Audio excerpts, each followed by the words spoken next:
Et salut à tous, nouvelle vidéo sur ma chaîne YouTube. Donc aujourd'hui, focus B10, mais à contrario de la précédente vidéo sur le focus B10, ça va être un focus avec que des héros free-to-play, donc que des 3 étoiles. Donc pourquoi je vous fais cette vidéo? Tout simplement parce que j'ai l'impression, et c'est aussi les retours que j'ai dans la globalité, beaucoup de joueurs n'arrivent pas ou alors mettent beaucoup de temps sur leur B10 et gaspillent énormément de ressources. Donc aujourd'hui, je vais vous montrer une composition sur le B10 en free-to-play et qui demande très peu d'investissement et de ressources. Pour vous dire, dans la composition, j'ai un héros qui est niveau 40 et tout le reste sont niveau 50. Je n'ai même pas de Élémon niveau 60. Donc pour vous dire déjà, en termes de ressources, ça vous coûte déjà beaucoup moins cher que toutes les autres compositions. Forcément, c'est pas de la speed team, ça va tourner aux alentours des 3 minutes, mais comme je vous ai dit, c'est 100% free to play, 100% auto et 100% safe. Donc ça, c'est vraiment la chose à retenir. Je sais que beaucoup de nouveaux joueurs veulent absolument commencer avec le Ninra et la livrophile arbre. Alors, je vais pas vous mentir, c'est de très bons héros pour du B10, mais en speed team. Mais il va vous falloir énormément d'investissement si vous voulez faire votre B10 très rapidement.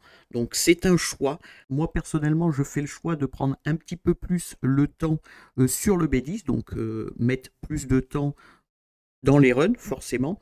Mais à contrario, je pourrais passer Mathéo à 100. Je pourrais continuer sur le donjon numéro 2, 3, 4 et 5 sans consommer énormément de ressources. Vous pouvez constater, hein, que à 3603 cristaux, j'ai littéralement dépensé 0 cristaux. Je suis totalement free to play, j'ai jamais rien acheté dans la boutique. Donc, petite aparté avant de vous présenter la composition, donc vous inquiétez pas, hein, je vous présente la composition, je vous montre comment ça fonctionne, et ensuite je vous montrerai le stuff des Élémon. Mais avant de commencer, je tenais quand même à m'excuser pour les jours d'absence, hein. J'ai eu des gros problèmes d'internet, donc normalement, entre guillemets, c'est résolu, mais je tenais quand même à m'excuser. Je vais répondre à tous les commentaires que j'ai eus sous les vidéos. Vous inquiétez pas, je vais faire ça dans l'après-midi. Et du fait que je n'avais plus internet, j'ai dû recommencer un compte. Donc j'avais plus accès à mon compte principal sur Element Fission. C'était bon, sur un mauvais numéro de téléphone, donc je ne pouvais pas le récupérer tout simplement pendant les jours où j'avais pas internet. Donc j'ai recommencé. Alors je vais vous montrer ça de suite, hein. Mon compte a été créé hier. J'ai exactement 21 heures de jeu dessus. Donc, je passe le B10 en 3,42. Je suis à la TOA 60. Objectif aujourd'hui, c'est que je la passe étage 100. Hein. Vous inquiétez pas, ça devrait passer, il n'y a pas de raison. Même avec l'étage 97, hein, je vous rassure que si vous avez du mal, je vais record l'étage 97 et je vais vous montrer potentiellement comment le passer.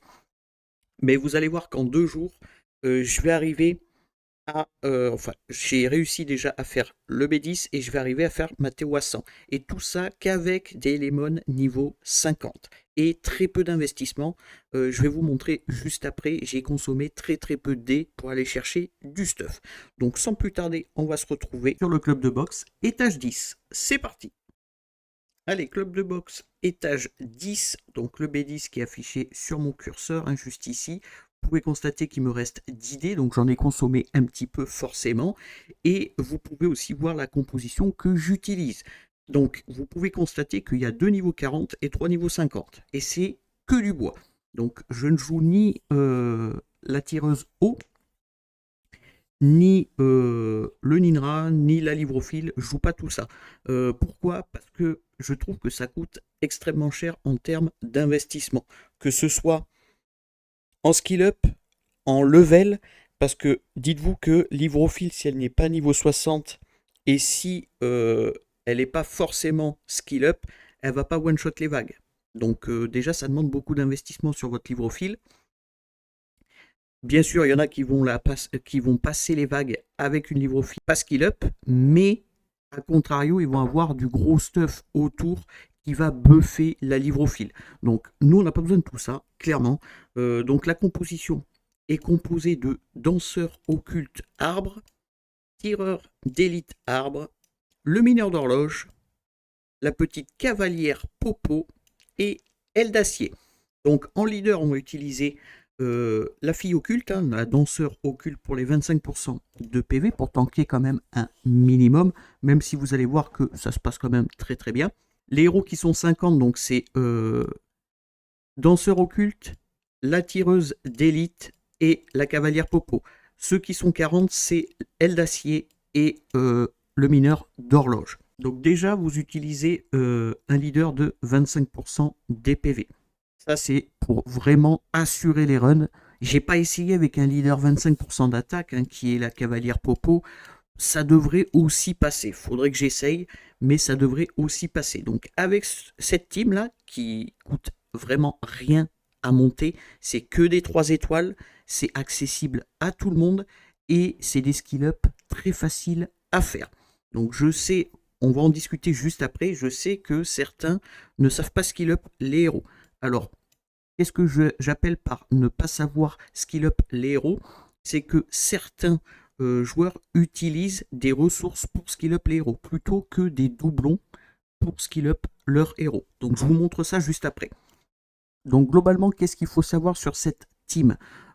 Sur le B10, comme vous le savez pour la plupart, il va vous falloir énormément de buffs pour ne pas qu'il vous contre-attaque et vous gèle vos personnages. Donc c'est pour ça qu'on joue Aile d'Acier, c'est pour ça qu'on joue Cavalière Popo, c'est pour ça qu'on joue le mineur d'horloge, et c'est pour ça qu'on joue la danseur occulte. Donc danseur occulte, ça va être notre principal soin, donc ça va maintenir la composition en vie. Notre DPS principal, ça va être la tireuse d'élite arbre et le mineur d'horloge. Ensuite, on a un buff speed et un break attack qui est la cavalière popo. Donc sur son ultime, elle va buff la speed de tous les alliés et l'ATB, donc la barre d'action. Et sur son skill 2, elle va poser un break def et un break attack sur le boss. Et enfin, on a notre aile d'acier qui va buff attaque, réduire la vitesse du boss et poser aussi des saignements. Donc ça, c'est pas négligeable. Et le mineur d'horloge s'auto-protège du fait que sur son skill 3, il va octroyer attaque plus et vitesse plus à tout le monde. Et en plus, sur lui-même, il va s'accorder une invincibilité de 1 tour. Donc globalement, les 3 héros à stuff en support, ça va être la danseur occulte, la cavalière popo et aile d'acier. Ensuite, vos 2 DPS, ça va être le mineur d'horloge et votre tireuse d'élite. Donc, je vais vous montrer comment ça fonctionne et ensuite, on ira voir le stuff des éléments. C'est parti. Donc en termes de speed tunage pour la composition, vos soutiens vont jouer en priorité et vos DPS en dernier. Je vous montrerai aussi comment j'ai mis les sorts des éléments pour jouer en mode automatique. Si ça peut vous aider, c'est tout bénef, hein, clairement. Et si vous avez un doute, n'hésitez pas à me le demander en commentaire ou à me MP sur Discord. Il n'y a aucun problème, j'y répondrai. Mais bon, revenons sur la vague 1. La vague 1, il y a 0 difficulté, vous allez voir. Hein. Même qu'on prenne quelques ch'touilles, ça pose aucun problème. Voilà, ça va soigner, on va poser des shields, on va se régène, on va DPS, on pose des break attack, des break def, il n'y a aucune difficulté. Pour accélérer un petit peu vos vagues, vous pouvez mettre de la précision sur votre tireur d'élite. Comme ça, elle posera plus facilement. Vous voyez un break def et de ce fait, vous allez accélérer un petit peu vos vagues. Donc ça, c'est non négligeable quand même. Donc on arrive sur le mini-boss. Donc le mini-boss, il va strictement rien faire. Pourquoi? Tout simplement parce qu'on va lui poser un break attack actuellement. Et derrière, du fait qu'on n'a que des héros arbres, il va taper littéralement 0 et tuer littéralement personne. Donc désolé, on a crash, c'est pas grave, hein. On revient sur le combat où on en était tout simplement. Là, il va nous attaquer, le mini-boss, et globalement, il va tuer littéralement personne. Voilà. Tout. Pourquoi? Parce qu'il a un break attack et qu'on n'a que des héros bois, donc il obligue dessus. Donc jusque-là, il n'y a pas de difficulté. Vague 1, vague 2, vous pouvez constater que c'est hyper solide, même avec des niveaux 40 et 50. Voilà. Donc là, pour le moment, il n'y a vraiment pas de difficulté. On va récupérer nos buffs. Vous pouvez voir que le mineur d'horloge, il a l'invincibilité, donc il a pris vraiment 0 dégâts sur cette attaque. Mais bon, là, globalement, on va perdre un petit peu de temps sur les vagues, forcément, mais on va en venir à bout.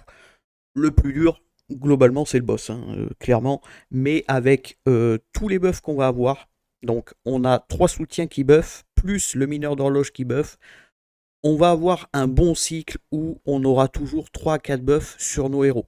Donc ça va pas forcément nous poser de problème. Petit tips, si vous voulez accélérer un petit peu vos vagues et le boss, comme je vous ai dit, tireur d'élite, un peu de précision dessus, et globalement, vous pouvez aussi, sur main d'argent ou main de fer, je ne sais plus comment il s'appelle, la petite Shannon en bas, qui buff attaque et buff def, vous pouvez lui mettre un 7 contre, donc 15% de chance de contre-attaquer, ce qui va vous permettre de poser un petit peu de saignement, enfin, un peu plus de saignement, que ce soit sur le boss ou sur les vagues, et gagner quand même un petit peu de temps. Donc là, pour le moment, on a 0 buff, mais on a break attaque le boss. Donc là, pour le moment, même si on se fait contre-attaquer, c'est pas grave. Hein. Clairement, c'est pas grave. On tank largement. Voilà, les buffs vont commencer à arriver. Et là, de ce fait, le boss ne pourra plus nous contre-attaquer. Ou au pire des cas, voilà. Il va attaquer, mais on survit. Même avec des niveaux 40, même avec des niveaux 50, on survit. Donc, pour le moment, il n'y a pas de difficulté. On va récupérer bientôt nos buffs. Bon, il faut avoir un petit peu de chance que main d'argent puisse poser ses saignements. Là, apparemment, il n'a pas trop envie, voilà, il n'y arrive pas. Donc, c'est pas grave en soi. Hein. On va récupérer nos buffs. Et globalement, bah, voilà, on va survivre à la prochaine attaque du boss. Hein. Même si on perd l'archère, c'est pas grave. Hein. C'est vraiment pas grave. C'est un DPS, oui, mais il nous reste le mineur d'horloge, il nous reste les saignements. Donc, il n'y a pas un monde où on perd les combats. Tout simplement. Voilà, on arrive enfin à poser quelques saignements, ça fait plaisir. On récupère nos buffs. Donc, comme je vous ai dit, on est très souvent full buff. Et le boss est perma break attack. Donc, de ce fait, ben, on ne perd pas nos unités. Donc, même qu'il soit 40 ou 50, on ne perd pas nos unités. On tank largement. Hop, dernier petit coup. Et normalement, on arrive à bout du boss. Donc voilà, B10, ça passe tout seul. Hein. Ça, je peux le lancer 10 fois d'affilée. Au pire des cas, je vous mettrai en fin de vidéo une x5. Je crois que j'ai que le x5 actuellement. Je vous mettrai une x5 avec le temps global des 5 runs. Mais vous pouvez constater que le club de boxe B10 passe totalement avec une team 3 étoiles, niveau 40 et 50. Donc on va se retrouver de suite dans ma box pour vous montrer le stuff des Elemon. C'est parti! Alors, les éléments qui nous intéressent, ça va être l'attireur d'élite et danseur occulte, cavalière popo, aile d'acier et mineur d'horloge. Donc, on va commencer par le commencement. L'attireur d'élite. Donc, comment je les stuff? Je les stuff en full fatal, donc en full 7 taux crit, pour avoir un maximum de taux crit, du dégât crit. J'ai une rune précision en 4, je vous montre ça juste après, vous inquiétez pas. Et globalement, c'est tout ce qu'il faut récupérer. Et un petit peu de vitesse quand même. Donc, en rune 2, on est en attaque % avec sous-stat taux crit. En rune 4, on est en dégâts crit avec sous-stat taux crit vitesse. Et en rune 6, on est en précision avec sous-stat taux crit, attaque % PV, peu importe. Et globalement, partout, je suis allé chercher un peu de précision, un peu de taux crit, un peu de vitesse. Je vous montre ça, hein. Vous voyez que j'ai des runes 2 étoiles, 3 étoiles, j'ai des runes qui sont vraiment, qui puent littéralement, hein. On va pas se mentir. Mais ça passe largement, c'est ça le pire, hein, avec un niveau 50. Donc en termes de stats, on va aller chercher un peu de PV pour qu'elle puisse tanker un minimum, même si on a le lead de la occulte. Un peu de vitesse, un peu de taux crit, un peu de dégâts crit et de la précision. Ensuite, danseur occulte. Donc, je ne vous ai pas précisé aussi, c'est quasiment full skill up. Donc, tous les héros vont être quasiment full skill up. C'est gratuit. Je vous montre juste après comment vous le faites gratuitement. Donc, là, la danseur occulte, je lui ai mis le set qu'on nous donne. Donc, le set rafraîchir. Donc, ce set, vous allez le récupérer dans les missions. Je vous montre ça aussi juste après. Donc, vous lui mettez ce set-là, temps de recharge -1 de 30%. Donc, en gros, elle va potentiellement récupérer plus rapidement son ultime. Donc, ses 2 buffs et son soin. Donc, ça, c'est plutôt très important dessus. Donc, vous lui mettez un set rafraîchir et du break autour. Donc en rune 2, on est en vitesse. En rune 3, je suis en taux crit. Et en rune 4, je suis en PV. Pareil, si vous pouvez aller chercher un petit peu de taux crit sur la danseur occulte, du fait que son skill 1 tape en fonction des PV de l'ennemi, ça tape quand même très très fort sous break def. Vous pouvez monter à 13 000 jusqu'à 20-25 000 de dégâts sur son S1.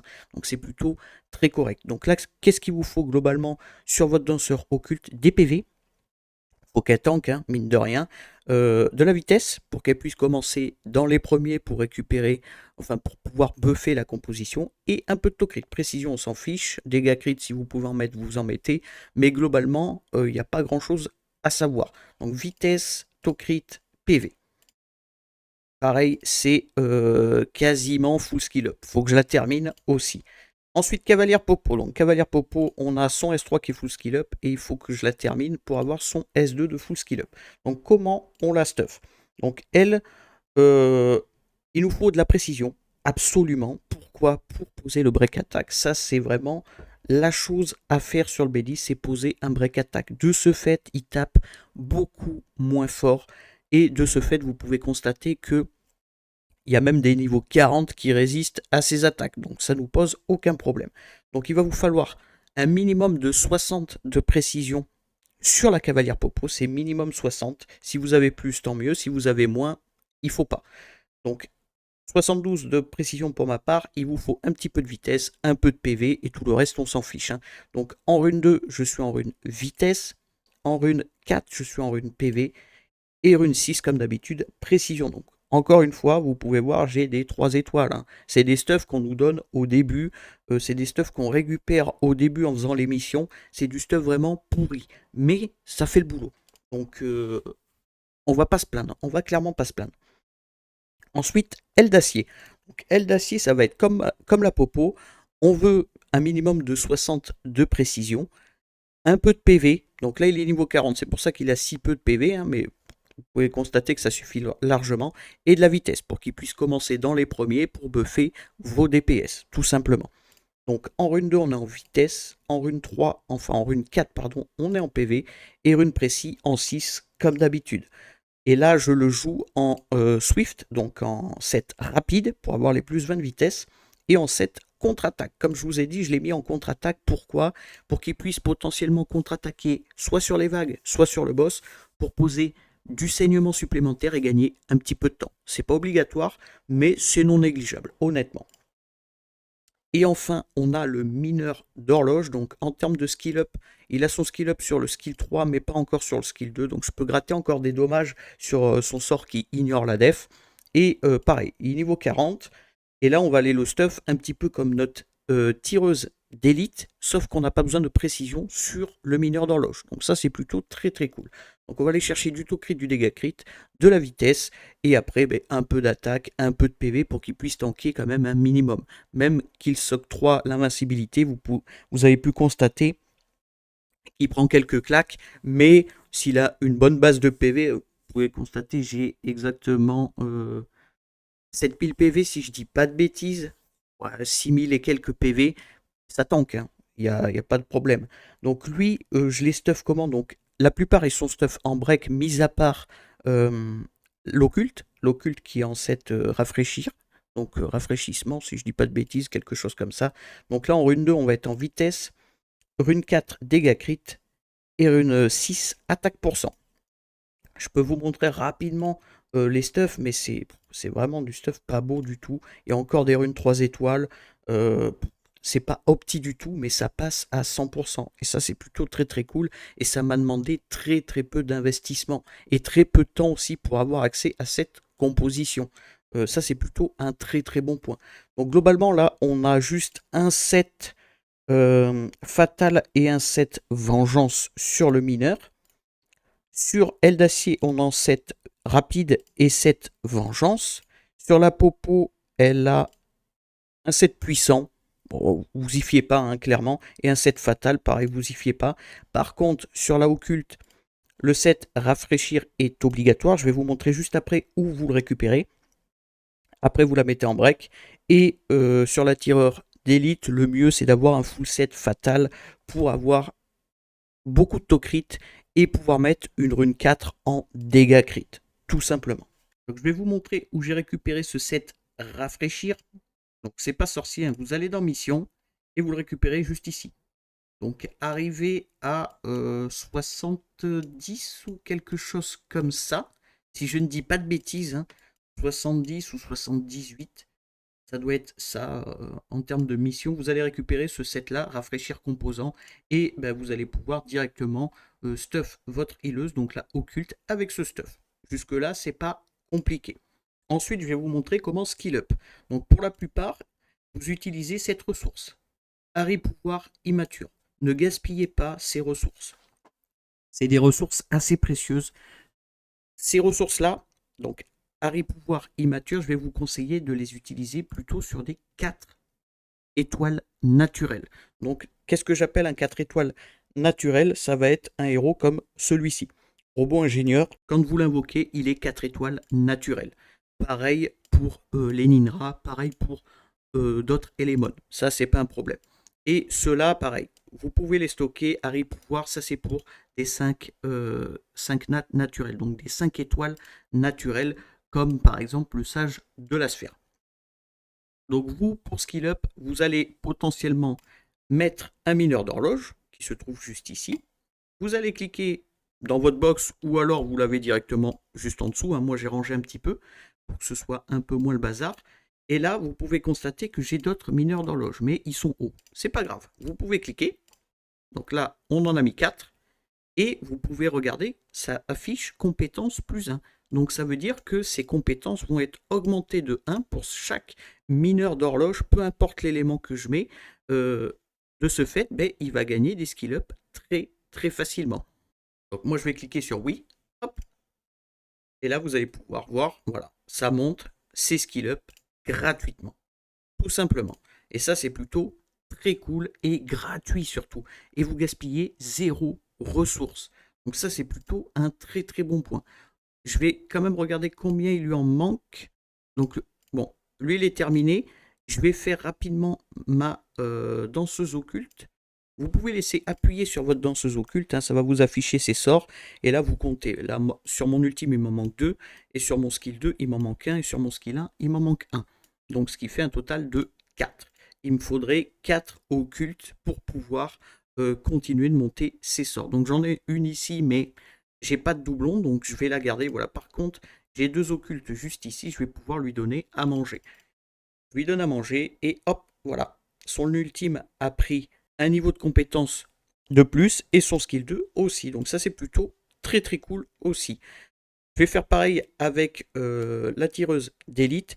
Donc il m'en manque 2 ici et 3 ici. Et 2 ici, pardon. Donc il m'en manque 4. Est-ce que j'en ai 4 qui traînent? Telle est la question. En ce moment, je suis sur la tour, donc forcément, j'y fais pas trop attention. Voilà. Comme ça, elle est terminée, on n'en parle plus. Et ça vous a coûté vraiment 0 ressources.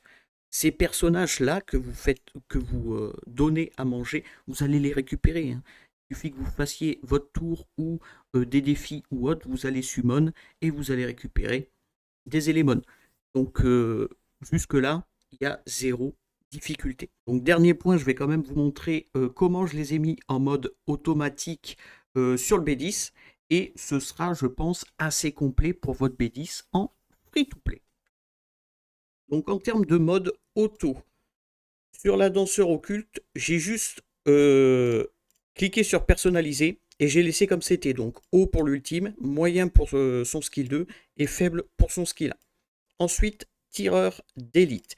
Tireur d'élite, vous allez mettre son passif en faible, parce que le passif, ce n'est pas un sort qui se lance. Donc vous allez mettre en faible, et de ce fait, ça va mettre votre skill 2 en haut, et votre skill 1 en moyen. Vous pouvez potentiellement mettre que du skill 1, ça peut aussi fonctionner parfaitement. Moi j'ai mis skill 2 et ensuite skill 1, c'est libre à chacun de faire ce qu'il a envie. Ensuite, mineur d'horloge. Donc mineur d'horloge, vous cliquez sur personnaliser et globalement, il va faire skill 3, skill 2 et skill 1. C'est tout ce qu'on veut. La popo, c'est exactement pareil, skill 3, skill 2 et skill 1, donc haut, moyen et faible. Et aile d'acier, ça va être la même chose, haut, moyen et faible. Donc globalement, vous avez toutes les informations pour passer votre B10 en free-to-play. avec une composition qui vous coûte strictement rien en ressources. Donc voilà pour cette vidéo sur le Focus B10 avec une team free-to-play et des niveaux 40 et 50. Donc comme d'habitude, si la vidéo vous a plu, n'hésitez pas à me le dire dans les commentaires. N'hésitez pas aussi à liker la vidéo. Si vous voulez des astuces ou des conseils, n'hésitez pas à rejoindre mon Discord. Le lien est en description. Ou bien me contacter via Discord, j'y répondrai avec joie. Pensez à vous abonner, c'est très important, à liker, à partager et à commenter. Et sur ce, je vous remercie et à plus.